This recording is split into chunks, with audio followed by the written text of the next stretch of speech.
आप सुन रहे हैं रेडियो उड़ान, the flight of life, world number 1 internet radio station of its own kind. सुनते रहिए और एंजॉय कीजिए रेडियो उड़ान।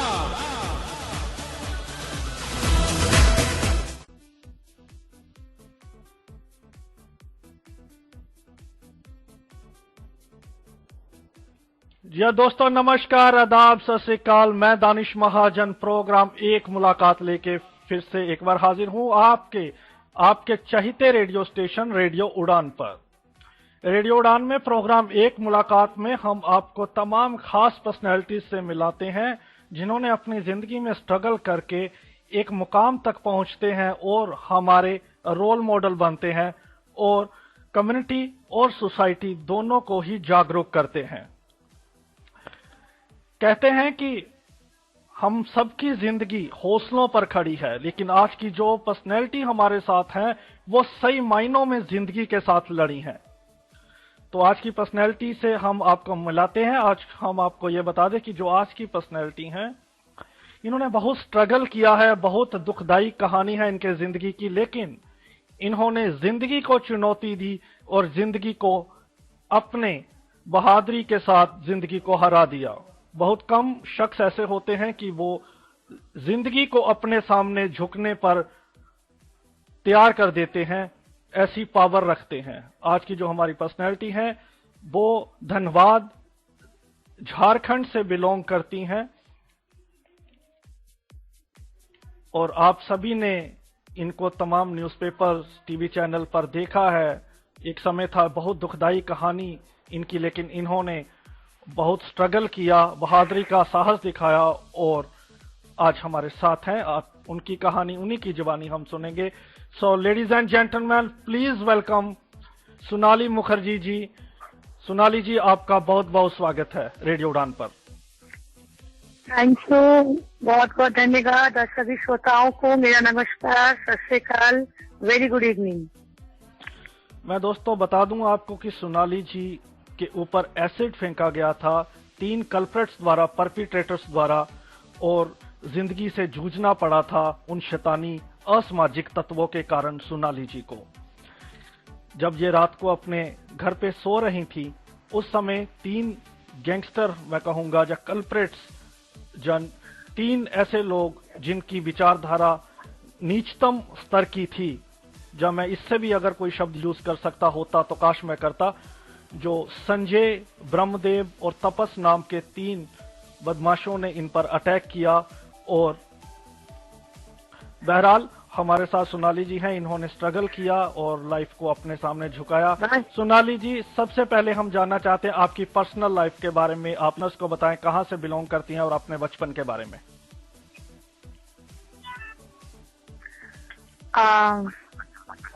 पर्सनल लाइफ अभी की कह ले, पहले जी, बचपन आप कहाँ से हैं? धनबाद में आपने अपनी जिंदगी शुरुआत की, तो वहां के बारे में हम बताएं, झारखंड के बारे में, अपनी स्टडी के बारे में और अपने बचपन के बारे में, अपनी फैमिली के बारे में। जी मैं एक गुंदाली ग्रामीण संगीत से बिलोंग करती हूँ, झारखंड के एक छोटे से शहर बोकारो से। और बोकारो और धनबाद दोनों सिटी में हमारा बचपन बीता है। मैं स्कूल कॉलेज यहीं से मैंने किया है। मैं एक छोटे से कंपनी में काम भी करती थी। बहुत अच्छा हमारा वो वक्त का बचपन निकला है। मैं अपनी भाई बहनों में सबसे बड़ी हूँ।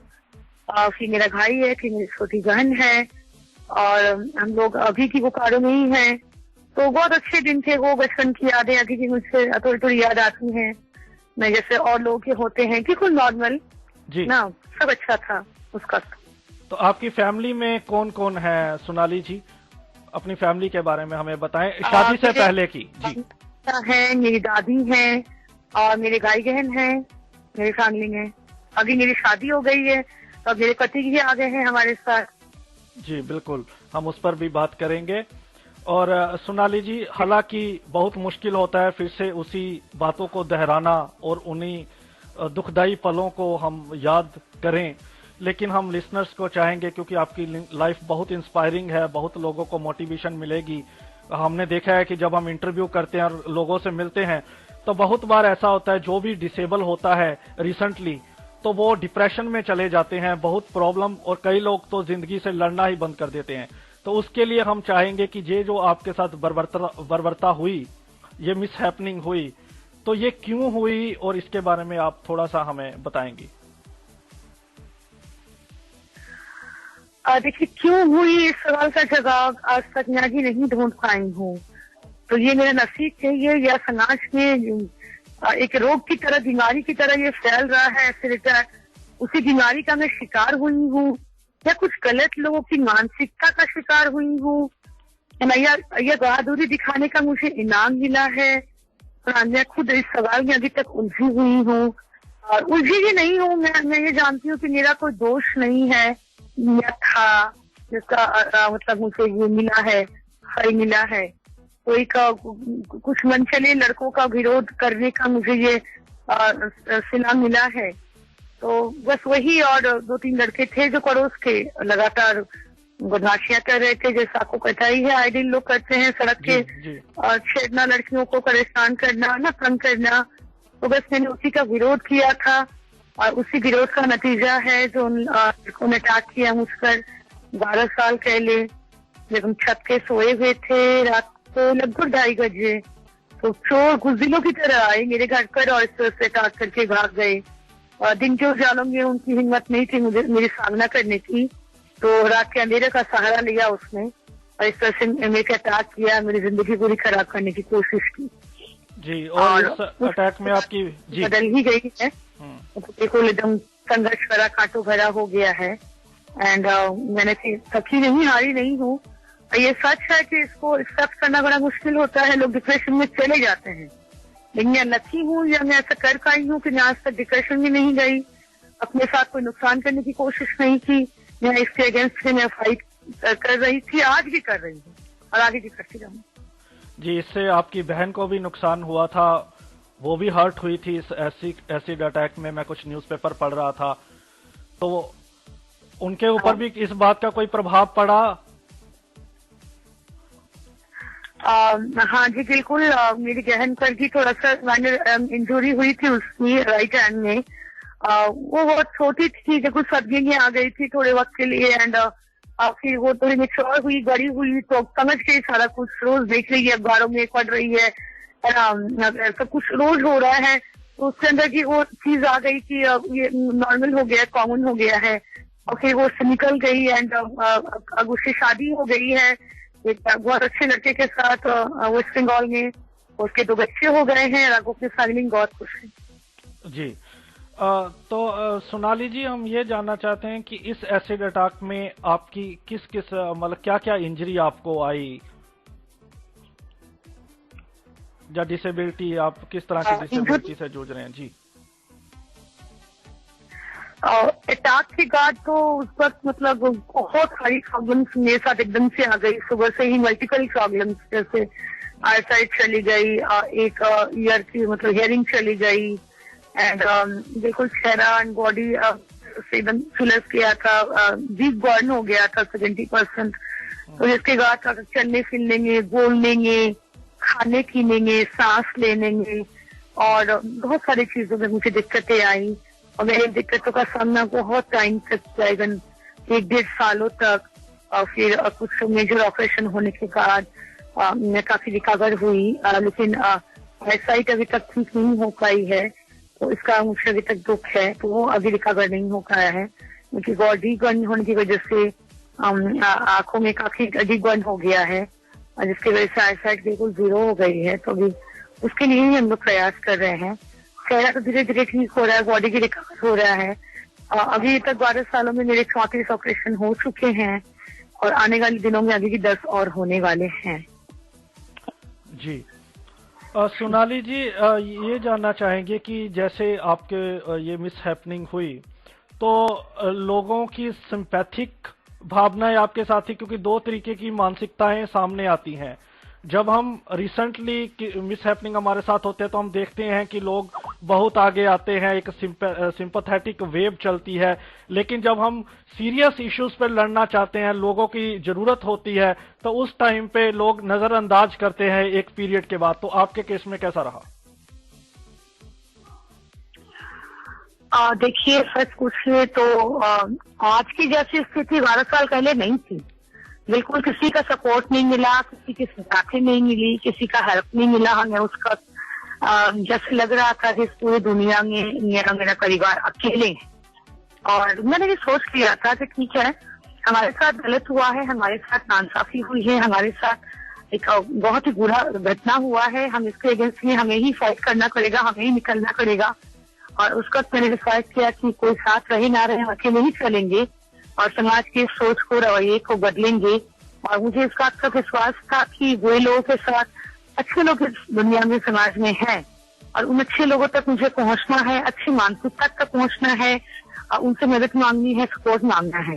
इसी उद्देश्य को मैंने अपने जीवन का लक्ष्य बनाया और मैं निकली फाइट करने और स्ट्रगल किया मैंने। और उसके बाद धीरे धीरे स्थिति बदली और समाज के लोगों का रवैया बदला, देखने का नजरिया बदला, व्यवहार में परिवर्तन आया और लोग फिर धीरे धीरे सामने आने लगे और मदद करने लगे। अब तो बहुत लोग साथ मेरे हैं, सपोर्ट में एक कारवां सा बन गया है।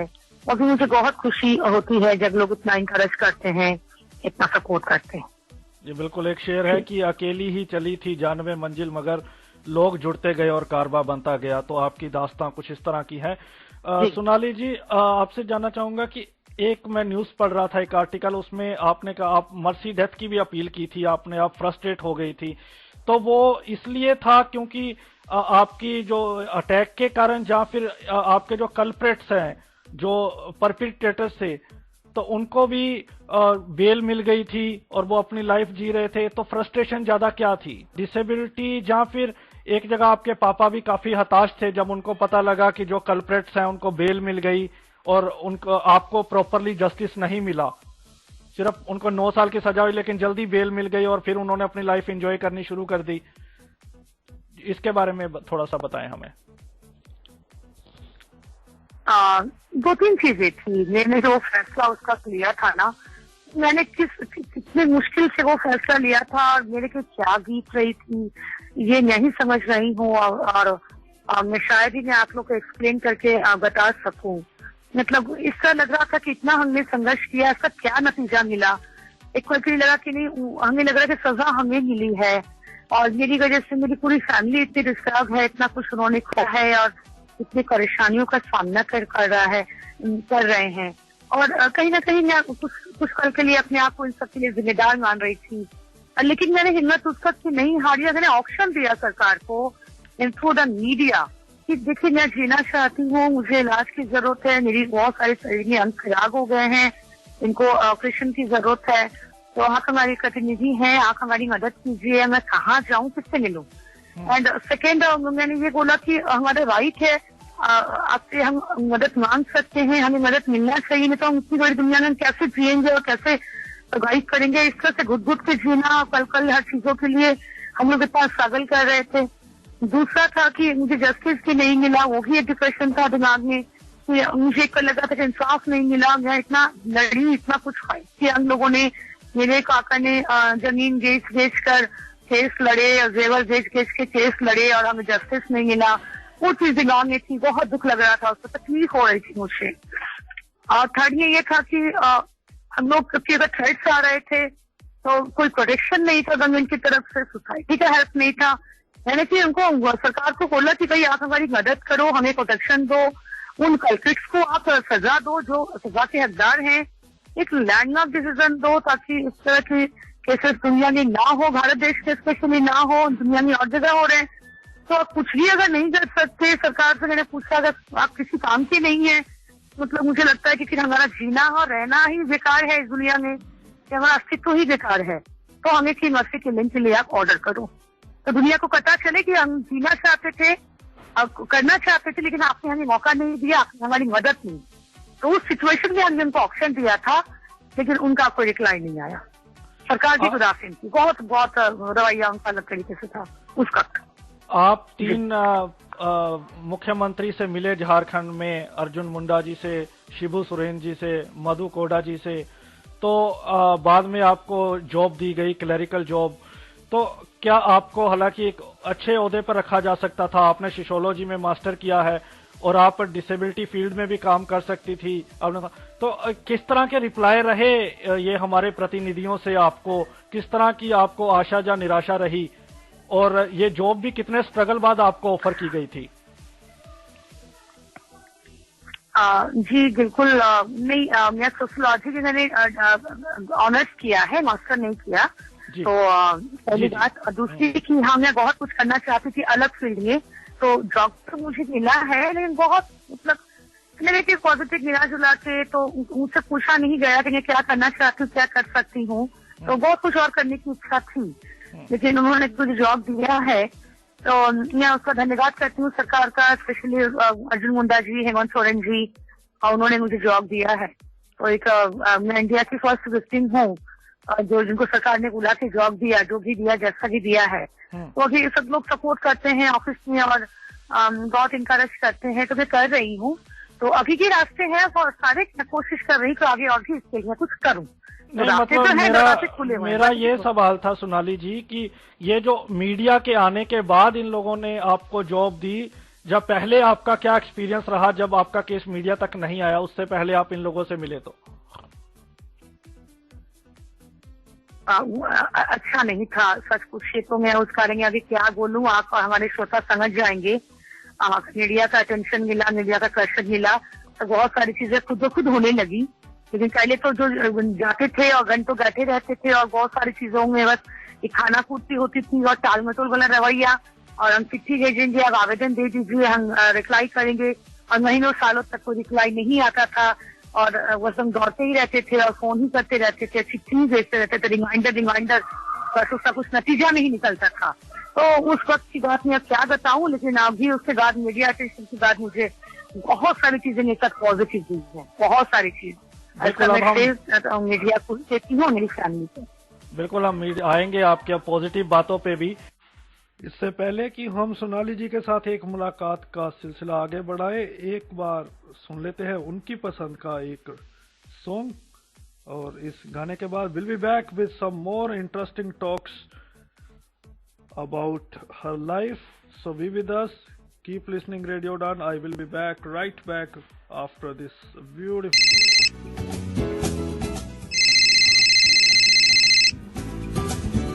Hello hello Bittu. हाँ यार तू आया नहीं, मैंने कल बताया था कि इंटरव्यू के जाना, मेरी ट्रेन निकल जाएगी, कहाँ है तू? हाँ यार, बस आ गया, 5 मिनट में आ रहा हूँ मैं बस तेरे पास।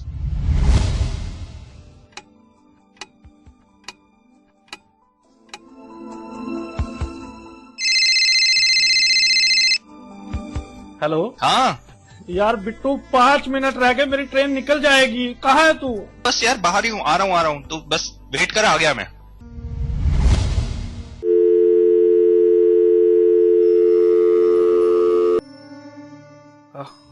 अब नहीं आओ, अब नहीं आओ, निकल गई ट्रेन, निकल गई ट्रेन, निकल गई ट्रेन, निकल गई ट्रेन, निकल गई ट्रेन, निकल गई ट्रेन।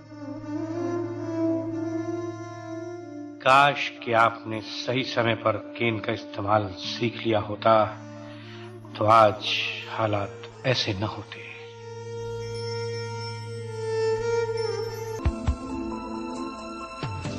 इसीलिए दोस्तों, कीजिए केन से दोस्ती, क्योंकि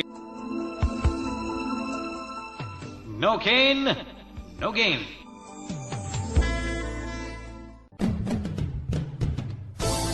Here comes a trip to temptation, a journey to jollity, a departure to delight, a voyage to veracity, a flight of life, Radio Udan, Radio Udan.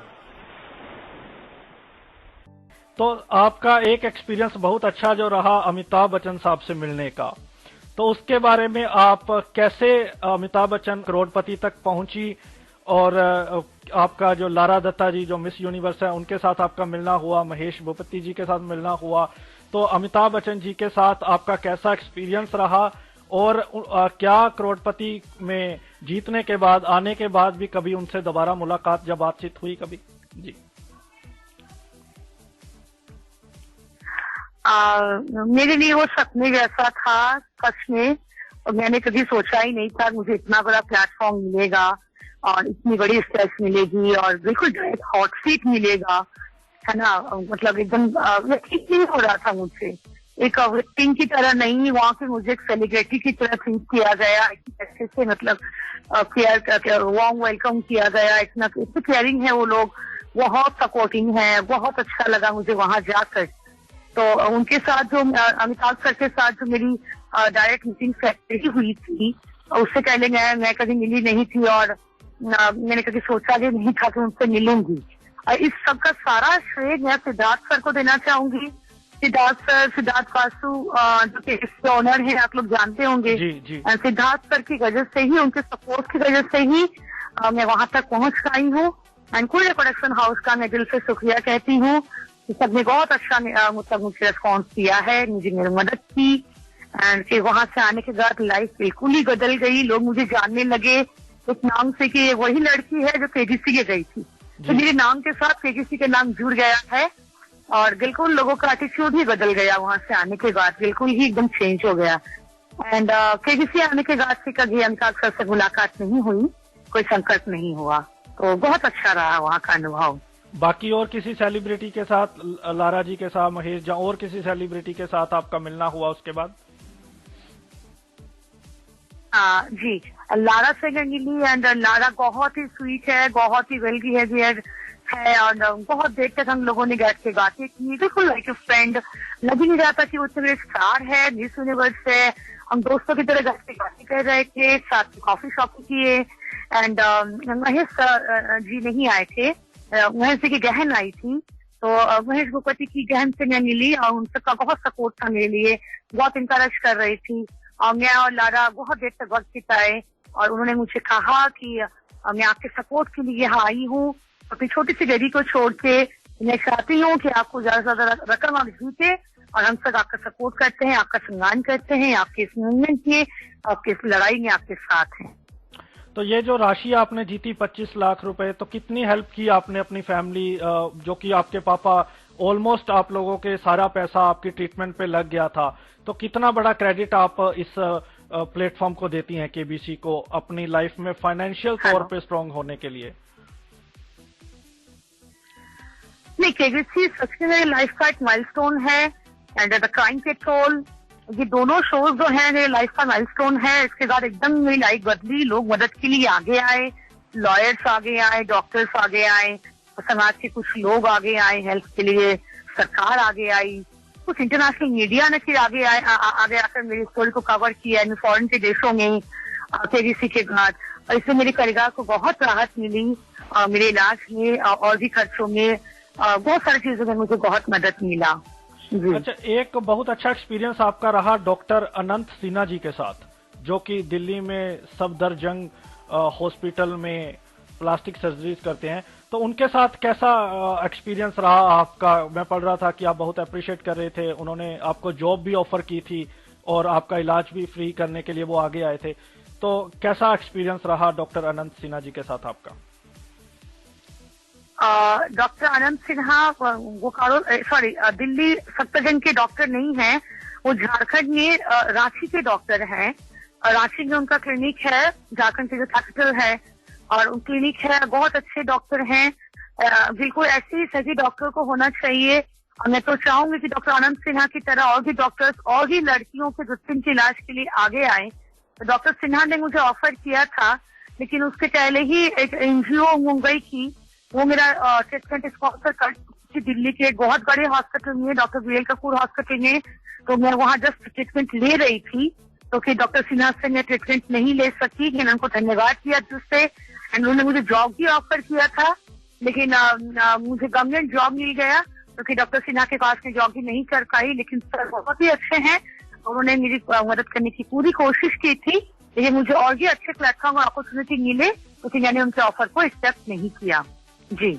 और आज बहुत सारी बातें जो मैं रिपोर्ट तैयार कर रहा था गूगल में मीडिया, तो इससे पता चलता है कि काफी मिस रिपोर्टिंग भी हुई है आपको लेकर, जो तथ्य मैं रख रहा हूं तो आप क्लियर कर रही हैं। एक बहुत बड़ी बात जो आपकी लाइफ में बहुत इंस्पिरेशनल हुई है वो है आपकी वेडिंग। क्योंकि ज्यादातर इस केस में घर वाले परेशान रहते हैं। तो आप बहुत फॉर्चुनेट हैं और आपके हस्बैंड को भी पूरा क्रेडिट जाता है, वो वाकई बहुत अच्छे इंसान है। तो आपकी वेडिंग लाइफ कैसे, क्या आपकी ये लव मैरिज है या कैसे अप्रोच किया उन्होंने आपको? इंजीनियर है आपके हस्बैंड तिवारी साहब, तो इसके बारे में लिसनर्स को थोड़ा बताएं। जी, नहीं, मेरी लाइफ में ये मोड़ आएगा मैंने सच से कभी सोचा ही नहीं था। ना ऐसी कोई प्लानिंग की थी, ना ऐसा कोई प्रयास था। तो मैं बिल्कुल एकदम नॉर्मल लाइफ जैसे जी रही थी और अपने शेड्यूल में थी और कोशिश कर रही थी कि अपने कामों को करूं, जॉब कर रही थी, अपनी सोशल एक्टिविटी थी। एकदम से उन्होंने फेसबुक में देखा मेरे रिगार्डिंग में, अचित रंजन जी ने, और काफी जगह पढ़ा सोशल मीडिया में एंड इंटरनेट में। आके वो मुझे फोन किए एक दिन और मुझसे बातचीत की, मेरा हाल चाल जाना, normally like a well wisher. और ऐसे की बातचीत का सिलसिला शुरू हुआ। उन्होंने मुझे फाइनेंशियल हेल्प करने की कोशिश की और कि हम दोनों में दोस्ती हुई और कि एक दिन उन्होंने ही प्रपोज किया शादी के लिए। एंड उसको मैंने मना कर दिया कि मैं मेंटली फिजिकली इसके लिए प्रिपेयर नहीं हूँ। लेकिन फिर उन्होंने फिर मुझे समझाया, कन्विंस की कि ऐसी कोई कमी मुझसे नहीं है, मैं कि इस नॉर्मल लड़कियों की तरह सब कुछ कर सकती हूँ और ये भी लाइफ का एक इम्पोर्टेंट पार्ट है, इसको भी हम सीरियसली ले। उन्होंने कहा कि आप इतनी ग्रेट हैं। और फिर मैंने बहुत सोचा, बहुत वक्त लिया इस बारे में सोचने के लिए।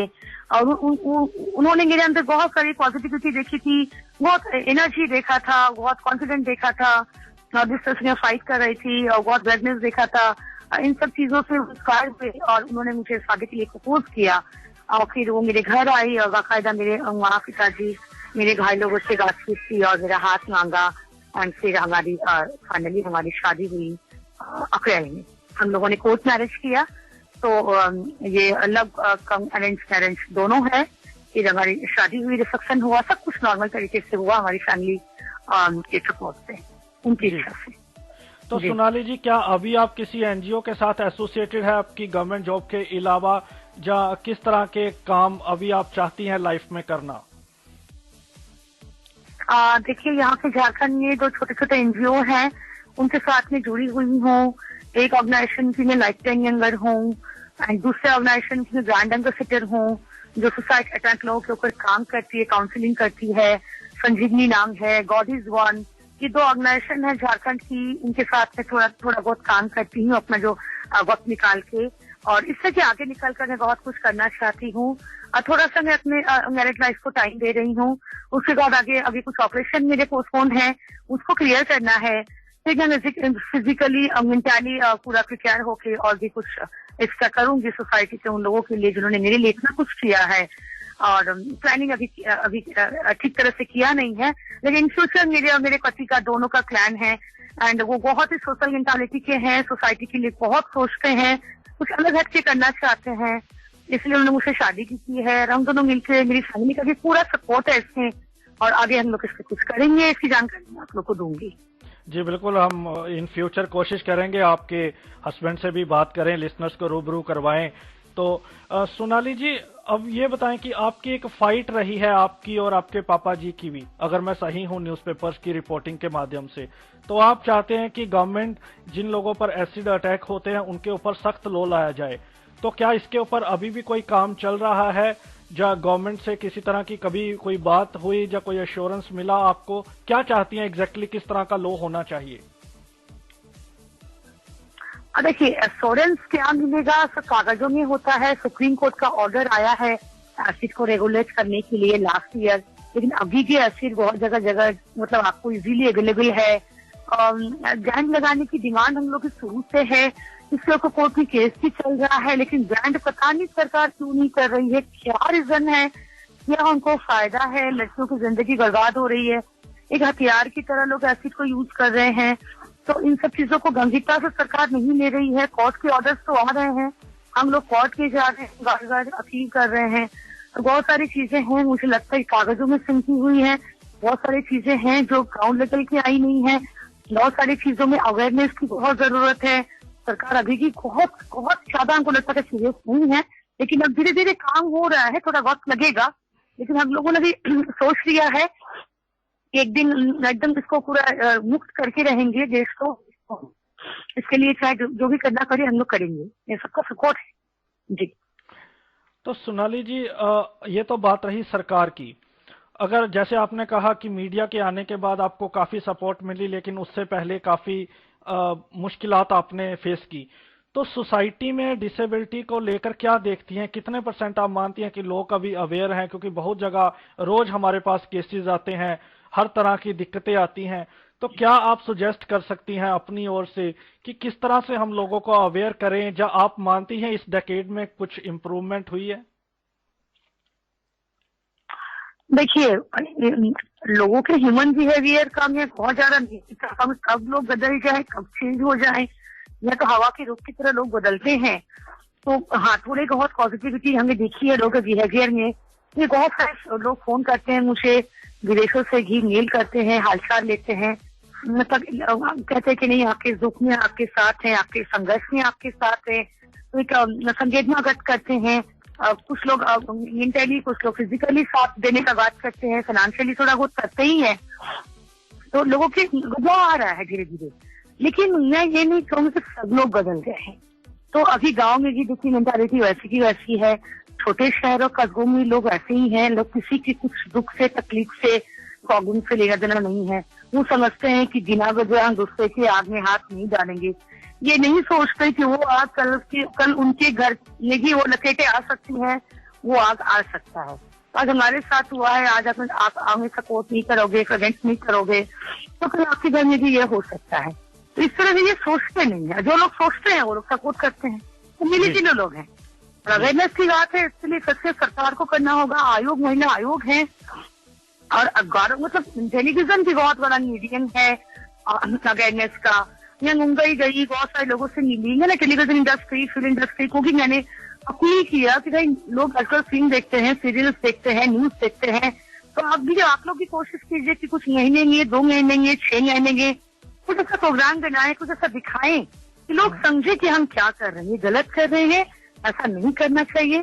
हर इंसान को दुनिया में जीने का हक है, अपने अधिकार, अपना अधिकार है, अपने हिसाब से जिंदगी को जीने का हक है।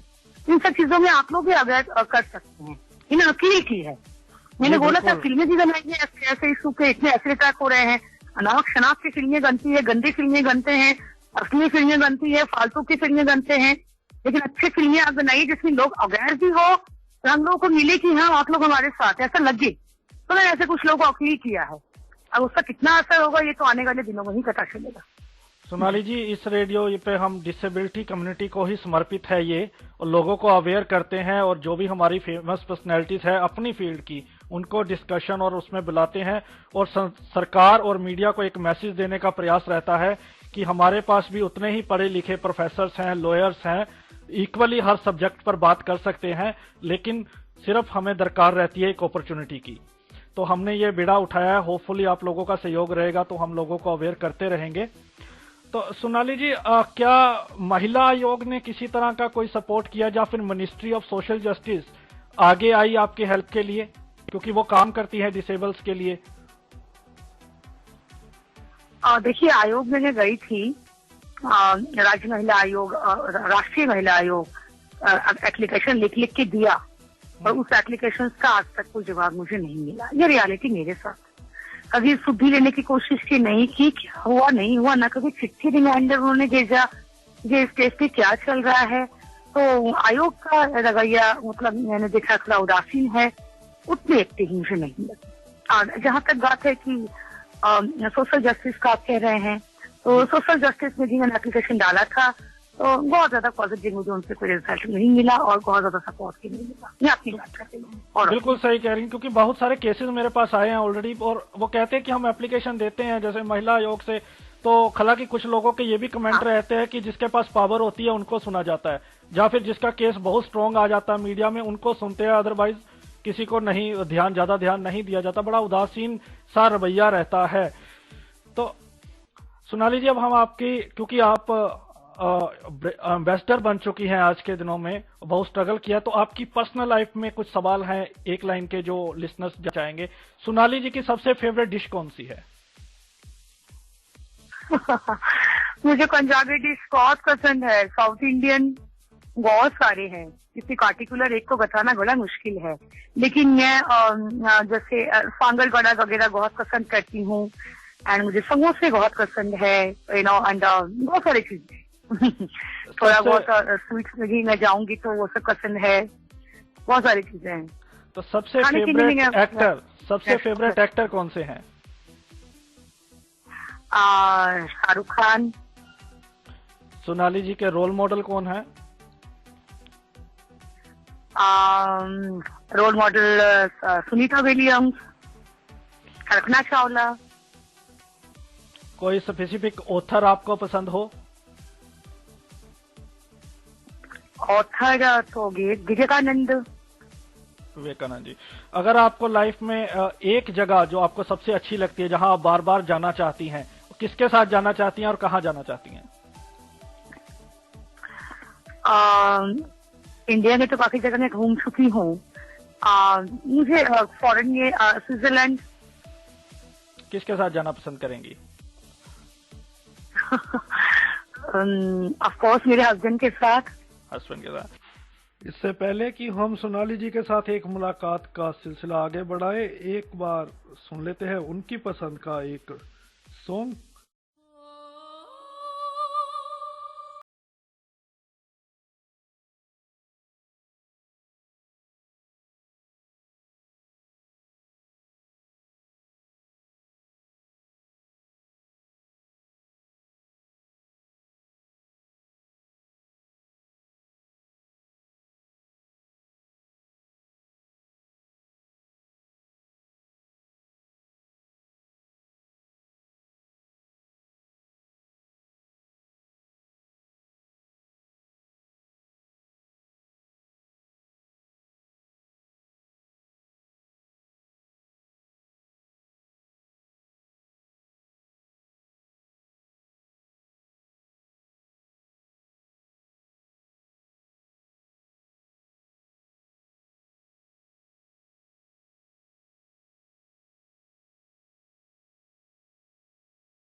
सिंगिंग, हुजूर तुमको, मिमिक्री, वाह वाह वाह वाह वाह बेटे वाह, मैं तेरा दद्दू तू मेरा कद्दू, वायलिन,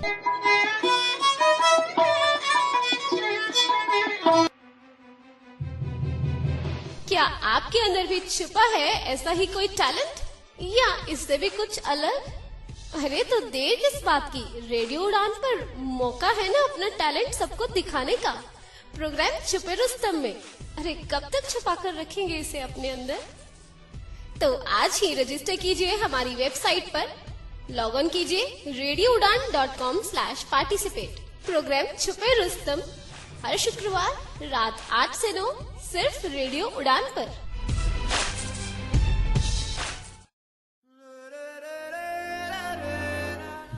कभी महक की तरह हम गुलों से उड़ते हैं, कभी धुएं की तरह पर्वतों से उड़ते हैं। ये कैचियां हमें उड़ने से खाक रोकेंगी कि हम परों से नहीं हौसलों से उड़ते हैं। जी हां दोस्तों, आप भी जुड़ जाइए हमारे साथ, अपने ख्वाबों की उड़ान लिए, अपनी कल्पनाओं की उड़ान लिए, अपनी ख्वाहिशात की उड़ान लिए।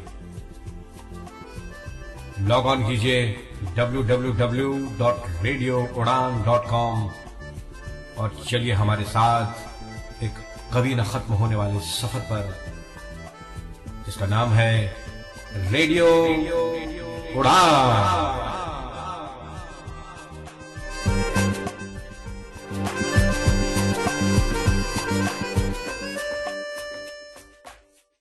तो सोनाली जी की हॉबीज क्या है? हॉबीज बहुत सारी हैं, जैसे मुझे जगह अलग अलग देशों में घूमना, अलग अलग लैंग्वेजेस सीखने का बड़ा हॉबी है। मैं चाहती कि मैं सारी भाषाओं को सीखूं, है ना। तो ये कुछ हॉबीज है मेरे। तो आपके सबसे जो खुशनुमा पल आपकी लाइफ का है, सबसे हैप्पीएस्ट मोमेंट, वो आपकी लाइफ में कौन सी होगी? 2-3 तो है। जब मैं केबीसी में गई, सेकेंड में जब मेरी शादी हुई, एक बार और था जब मुझे अवार्ड मिला, ग्रेजी अवार्ड मिला था। तो ये अच्छे पल थे मेरी लाइफ की। अगर एसिड वाली घटना को छोड़ दें तो इसके अलावा सबसे दुखदाई पल आपकी लाइफ में और क्या था?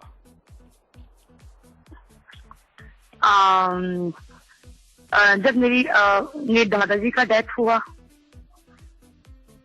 जब आपकी दादाजी का डेथ हुआ। तो सोनाली जी, आप लिसनर्स को क्या मैसेज देंगी इस मंच से? लिसनर्स से मैं यही कहना चाहूंगी कि हम भी आपके परिवार का हिस्सा है, आपके समाज का है। तो हम इससे कटे हुए नहीं हैं, हम जुड़े हुए हैं। तो बस थोड़ा मेंटालिटी को चेंज करने की जरूरत है, सोचने की जरूरत है। हम एक ही देश है हमारा, एक ही जाति है, एक ही धर्म है, और मानवता होनी चाहिए, सबके अंदर इंसानियत होनी चाहिए। तो ऐसा किसी के साथ अगर होता है तो आप इमीडिएटली उसको सपोर्ट करें, हेल्प करें, जो भी आपसे बन पड़ता है करें, और इसके खिलाफ हम सब मिलकर एकजुट होकर आवाज उठाएं, ताकि इस देश से हम इस आग को खत्म कर सके। यही मेरी अपील है। जी सोनाली जी, थैंक यू सो मच। आपने लिसनर्स के साथ डायरेक्ट बातें की और बहुत सारी बातें शेयर की, और हमें उम्मीद है कि आपकी इस इंटरव्यू से कई लोग मोटिवेटेड होंगे, जो जिंदगी में हार चुके हैं वो फिर से खड़े होंगे, उठेंगे और जिंदगी के साथ संघर्ष करना स्टार्ट करेंगे। आप इस प्रोग्राम में आई और उम्मीद है कि आगे भी आप अपना कीमती समय हमें देती रहेंगी। डिस्कशंस में कभी भी आपकी जरूरत हो तो रेडियो उड़ान से बनी रहेंगी। थैंक यू सो मच आज के लिए सोनाली जी आपका। Thank you, thanks to all of you, thank you. जी हाँ लिसनर, तो आज हमारे साथ थी सोनाली मुखर्जी जी, जिन पर एसिड अटैक हुआ, जिन्होंने संघर्ष किया, हर जगह गुहार लगाई, लेकिन हर जगह निराशा हाथ आई। फिर मीडिया में इनकी न्यूज आने के बाद सभी ने सहयोग करना शुरू किया। तो हम ये मान के चलें कि मीडिया वाकई ही एक स्तंभ है, जिसको चाहें वो अगर सपोर्ट करें तो हमारी बहुत सारे मसलों को वो सुलझा सकती हैं। और बहुत इंस्पिरेशन हमें सोनाली जी से मिली, और आप सभी से भी यही अपील है कि आप कभी जिंदगी में हार मत माने, जिंदगी में संघर्ष करते रहें, जीत आपकी जरूर होगी। और इस प्रोग्राम में मुझे दानिश महाजन को इजाजत दीजिए। एक मुलाकात का सिलसिला बदस्तूर जारी रहेगा। अगले सप्ताह मैं फिर मिलूंगा आपको एक और पर्सनैलिटी के साथ, एक और ऐसी पर्सनैलिटी के साथ जिन्होंने संघर्ष किया, जिंदगी पर जीत दर्ज की और हमें बहुत कुछ सिखाया। सो आज के प्रोग्राम में थैंक यू सो मच। इतना ही। कुछ पलों में हम आएंगे शाम में गजल, जिसमें आरजे सैफ होंगे आपके साथ। आप कॉल कर सकते हैं और अपनी मनपसंदी गजल सुन सकते हैं। रेडियो उड़ान के तमाम प्रोग्राम्स आप यूट्यूब पर भी सुन सकते हैं और हमारी ऐप रेडियो उड़ान आप डाउनलोड करें ऐप स्टोर या प्ले स्टोर में, ये आपको ऐप मिल जाएगी। और हमारा Facebook page, Twitter, WhatsApp group कुछ भी ज्वाइन कर सकते हैं। आप सर्च करें रेडियो उड़ान। अगर व्हाट्सएप पे आप ज्वाइन करना चाहते हैं तो हमें मेल कर दीजिए, mail@radioudan.com पर अपना नंबर, अपना नाम और अपना पता लिखकर। Bye bye, happy listening, thank you so much for being with me. And अब आपको हम मिलाते हैं आरजे सैफ के साथ और शाम में गजल सुनते हैं।